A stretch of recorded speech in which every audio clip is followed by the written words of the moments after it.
प्रधानमंत्री नरेंद्र मोदी क्योंकि आज मुंबई के दौरे पर रहेंगे और इस दौरान बीकेसी में वेव्स कार्यक्रम की शुरुआत होगी। बीकेसी स्थित जियो वर्ल्ड सेंटर में विश्व audio visual entertainment summit waves कार्यक्रम 1 से 4 मई तक आयोजित किया जाएगा। पीएम नरेंद्र मोदी इसका उद्घाटन करेंगे। इस दौरान उनके साथ विदेश मंत्री एस जयशंकर, केंद्रीय रेल मंत्री अश्विनी वैष्णव, सीएम देवेंद्र फडणवीस, उप मुख्यमंत्री एकनाथ शिंदे और अजीत पवार भी समिट में मौजूद रहेंगे।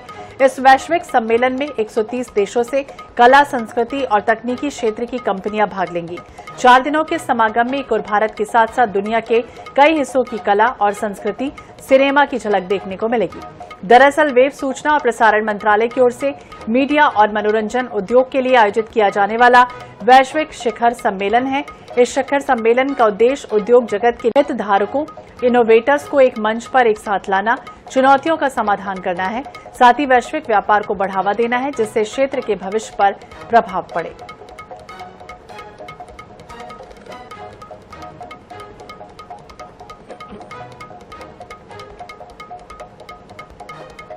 तो मध्य प्रदेश की सांस्कृतिक विरासत की झलक यहां दिखाई देगी। पीएम नरेंद्र मोदी इस समिट का उद्घाटन भी करेंगे। World audio visual entertainment summit का आयोजन किया जा रहा है। विश्व में एक पहचान बनाने की कोशिश जो है वो इसके माध्यम से की जाएगी और यही वजह है कि इसका कार्यक्रम का आयोजन आज किया जाना है।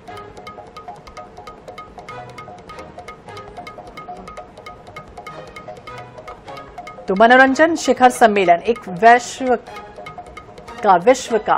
स्तर का एक कार्यक्रम है जो मीडिया और मनोरंजन उद्योग के लिए महत्वपूर्ण आयोजन है और 1 से लेकर 4 मई तक इस कार्यक्रम का आयोजन मुंबई यानी कि महाराष्ट्र में आयोजित किया जा रहा है।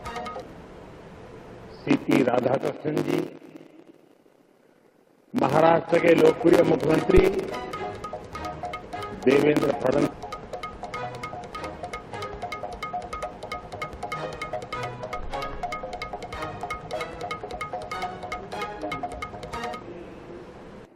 एल मुरुगन जी, महाराष्ट्र के डिप्टी सीएम एकनाथ शिंदे जी, अजीत पवार जी, दुनिया के कोने कोने से जुड़े क्रिएटिव वर्ल्ड के सभी दिग्गज, विभिन्न देशों से पधारे इंफॉर्मेशन, कम्युनिकेशन, आर्ट एवं कल्चर विभागों के मंत्रीगण, विभिन्न देशों के राजदूत, दुनिया के कोने कोने से जुड़े क्रिएटिव वर्ल्ड के चेहरे, अन्य महानुभाव, देवी और सज्जनों, साथियों, आज यहां मुंबई में 100 से अधिक देशों के आर्टिस्ट, इनोवेटर्स, इन्वेस्टर्स और पॉलिसी मेकर्स एक साथ एक ही छत के नीचे एकत्र आए हैं। एक तरफ से आज यहां ग्लोबल टैलेंट और ग्लोबल क्रिएटिविटी के एक ग्लोबल इकोसिस्टम की नींव रखी जा रही है। World audio visual and entertainment summit यानी वेव्स, ये सिर्फ एक्रोनिम नहीं है, ये वाकई एक वेव है।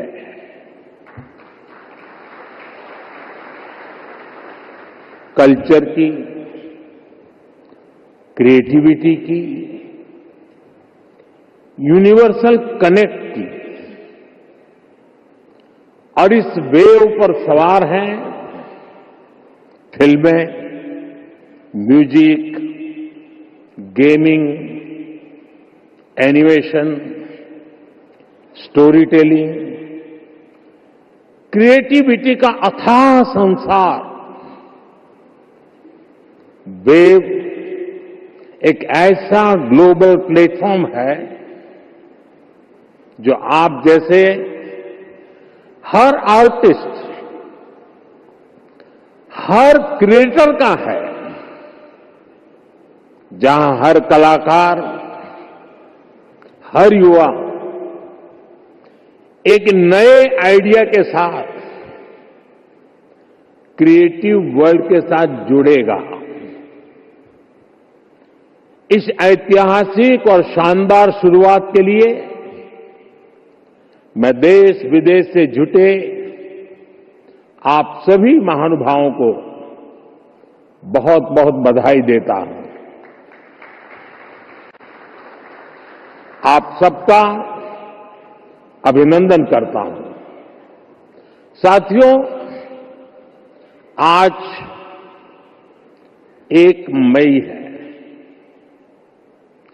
आज से 112 साल पहले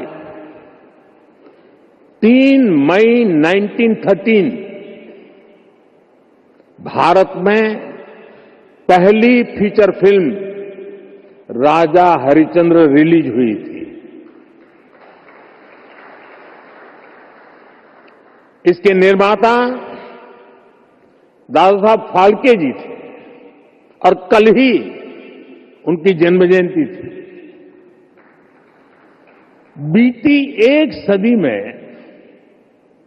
भारतीय सिनेमा ने भारत को दुनिया के कोने कोने में ले जाने में सफलता पाई है।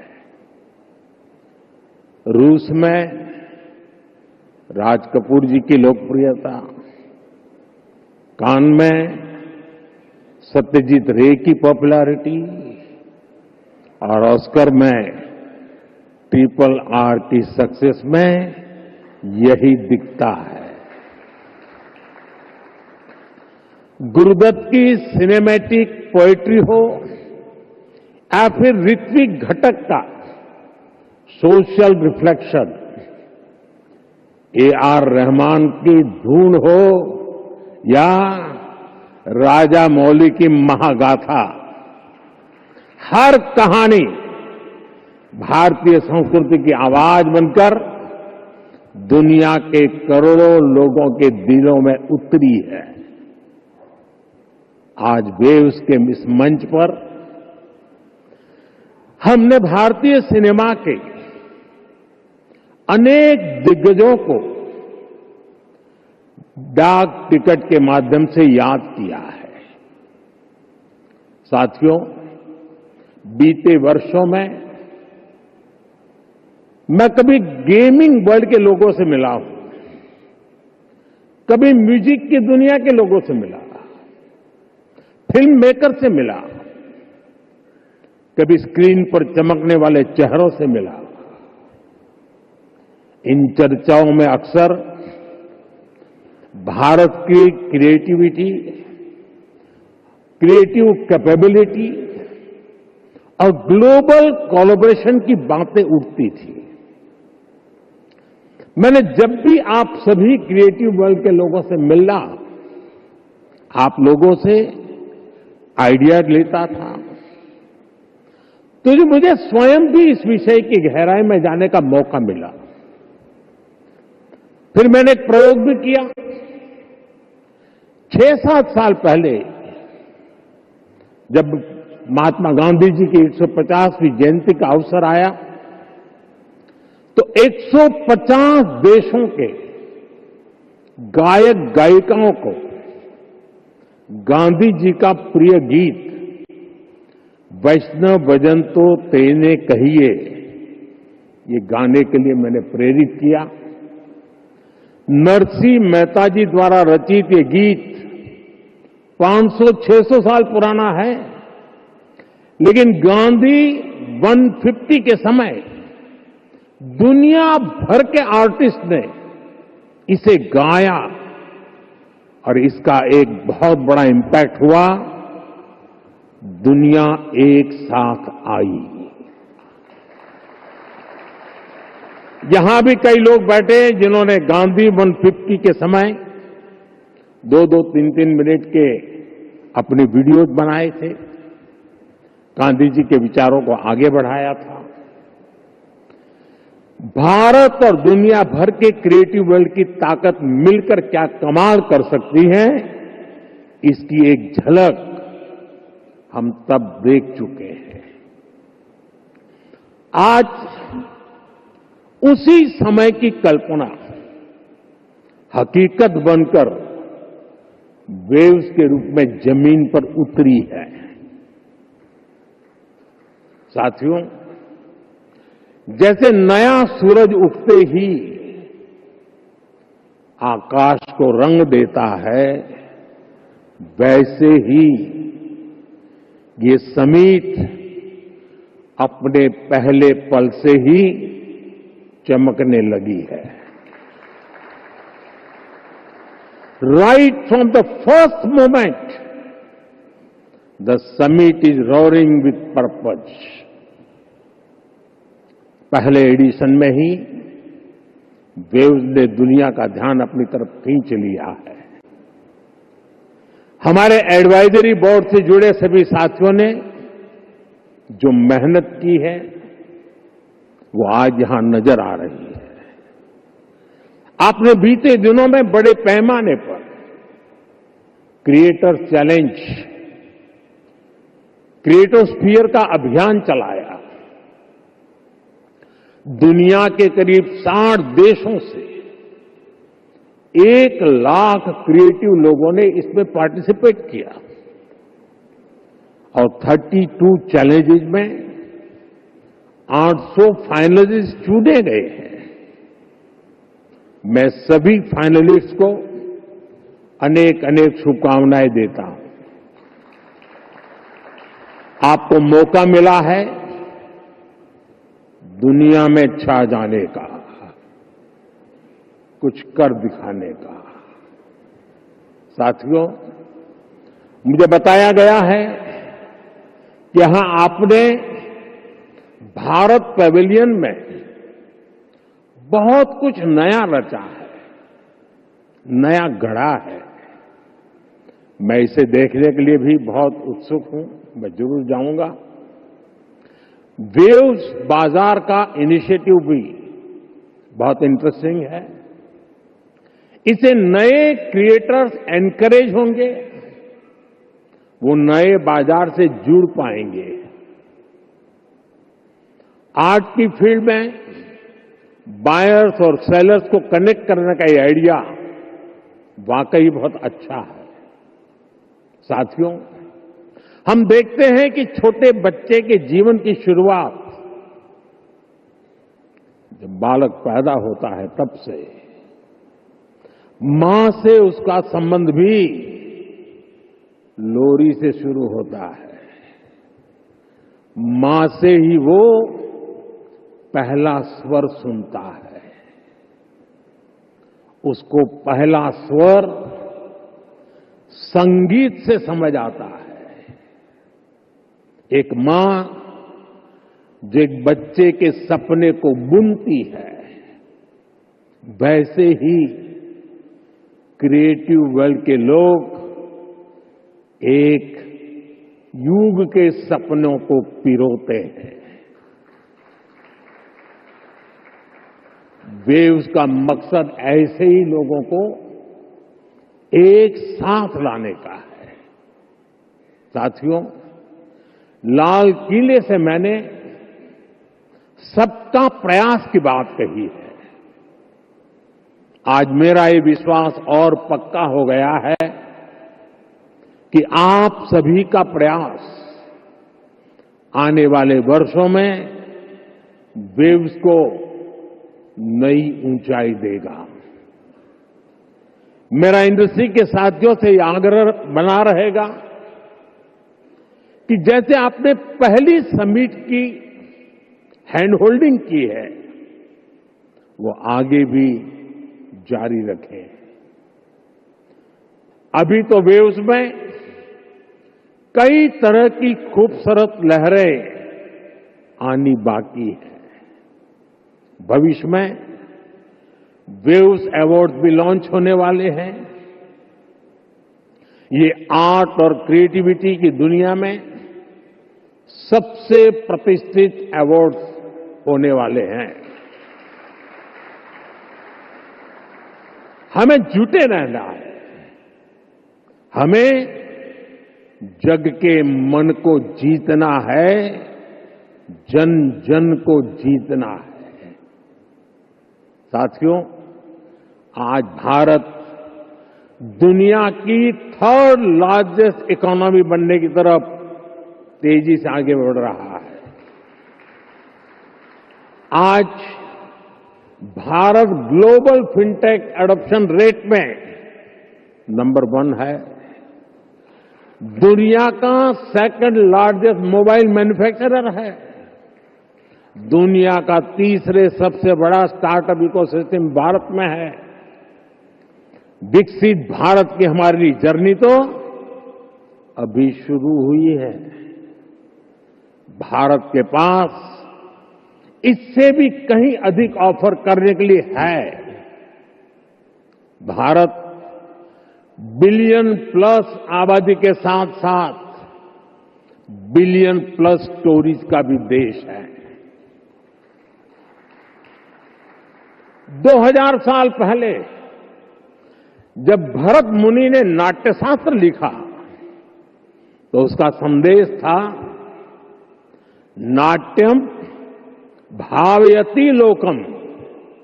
इसका अर्थ है कला संसार को भावनाएं देती है, इमोशन देती है, फीलिंग्स देती है। सदियों पहले जब कालिदास ने अभिज्ञान शाकुंतलम, तब भारत ने क्लासिकल ड्रामा को एक नई दिशा दी। भारत की हर गली में कहानी है, हर पर्वत एक गीत है, हर नदी कुछ न कुछ गुनगुनाती है। आप भारत के 6 लाख से ज्यादा गांवों में जाएंगे तो हर गांव का अपना एक फोक है, स्टोरी टेलिंग का अपना एक खास अंदाज है। यहां अलग अलग समाजों ने लोक कथाओं के माध्यम से अपने इतिहास को अगली पीढ़ी तक पहुंचाया है। हमारे यहां संगीत भी एक साधना है। भजन हो, गजलें हो, क्लासिकल हो या कंटेम्पररी, हर सुर में एक कहानी है, हर ताल में एक आत्मा है। साथियों, हमारे यहां नाद ब्रह्म यानी साउंड ऑफ डिवाइन की कल्पना है। हमारे ईश्वर भी खुद को संगीत और नृत्य से अभिव्यक्त करते हैं। भगवान शिव का डमरू सृष्टि की पहली ध्वनि है। मां सरस्वती की वीणा विवेक और विद्या की लय है। श्री कृष्ण की बांसुरी प्रेम और सौंदर्य का अमर संदेश है। विष्णु जी का शंख ध्वनि सकारात्मक ऊर्जा का आह्वान है। इतना कुछ है हमारे पास। अभी यहां जो मन मोहने वाले सांस्कृतिक प्रस्तुति हुई, उसमें भी उसकी झलक दिखी है। और इसलिए ही मैं कहता हूं, यही समय है, सही समय है। ये create in India, create for the world का सही समय है। आज जब दुनिया स्टोरी टेलिंग के लिए नए तरीके ढूंढ रही है, तब भारत के पास हजारों वर्ष की अपनी कहानियों का खजाना है। और ये खजाना टाइमलेस है, थॉट प्रोवोकिंग है और ट्रूली ग्लोबल है।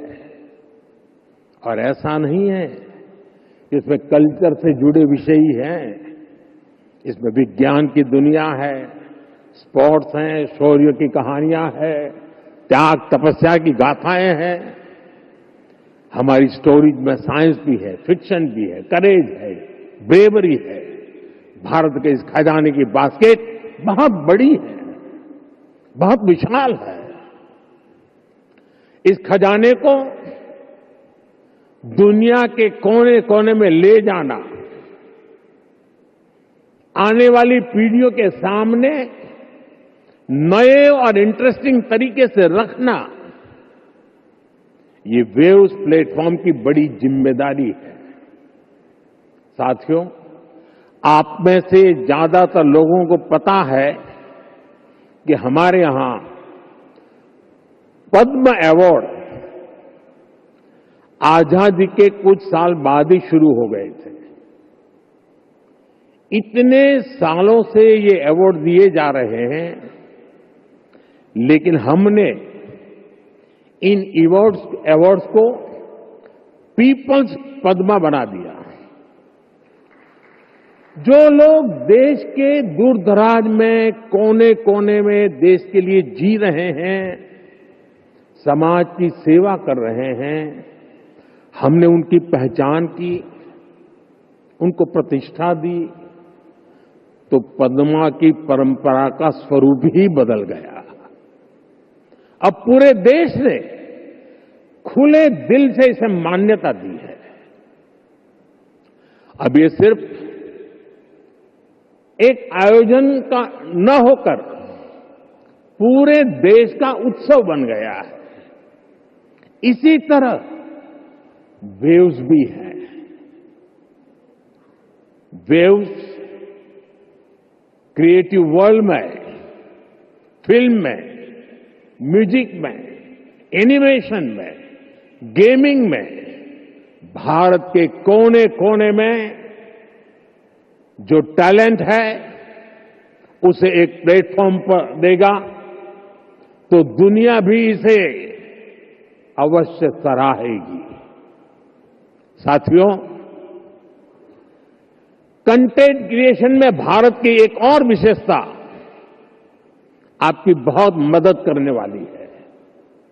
हम आनो भद्रः कर्तवो यंतु विश्वतः के विचार को मानने वाले हैं। इसका मतलब है चारों दिशाओं से हमारे पास शुभ विचार आए। ये हमारी सिविलाइजेशनल ओपननेस का प्रमाण है। इसी भाव के साथ पारसी यहां आए और आज भी पारसी कम्युनिटी बहुत गर्व के साथ भारत में थ्राइव कर रही है। यहां जूज आए और भारत के बनकर रह गए। दुनिया में हर समाज, हर देश की अपनी अपनी सिद्धियां हैं। इस आयोजन में यहां इतने सारे देशों के मंत्रीगण हैं, प्रतिनिधि हैं। उन देशों की अपनी सफलताएं हैं। दुनिया भर के विचारों को, आर्ट को वेलकम करना, उनको सम्मान देना, ये हमारे कल्चर की ताकत है। इसलिए हम मिलकर हर कल्चर की अलग अलग देशों की उपलब्धियों से जुड़ा बेहतरीन कंटेंट भी क्रिएट कर सकते हैं। ये ग्लोबल कनेक्ट के हमारे विजन को भी मजबूती देगा।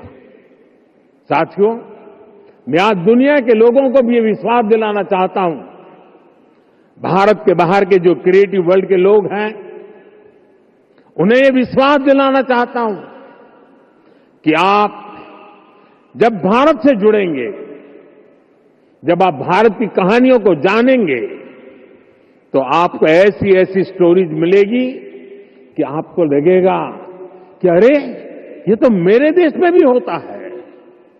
आप भारत से बहुत नेचुरल कनेक्ट फील करेंगे। तब आपको क्रिएट इन इंडिया का हमारा मंत्र और सहज लगेगा। साथियों, ये भारत में ऑरेंज इकोनॉमी का उदय काल है। कंटेंट, क्रिएटिविटी और कल्चर, ये ऑरेंज इकोनॉमी की तीन धुरी है। इंडियन फिल्म्स की रीच अब दुनिया के कोने कोने तक पहुंच रही है। आज 100+ देशों में भारतीय फिल्में रिलीज होती है। फॉरेन ऑडियंस भी अब इंडियन फिल्म को सिर्फ सरसरी तौर से देखता नहीं, बल्कि समझने की कोशिश करता है। इसलिए आज बड़ी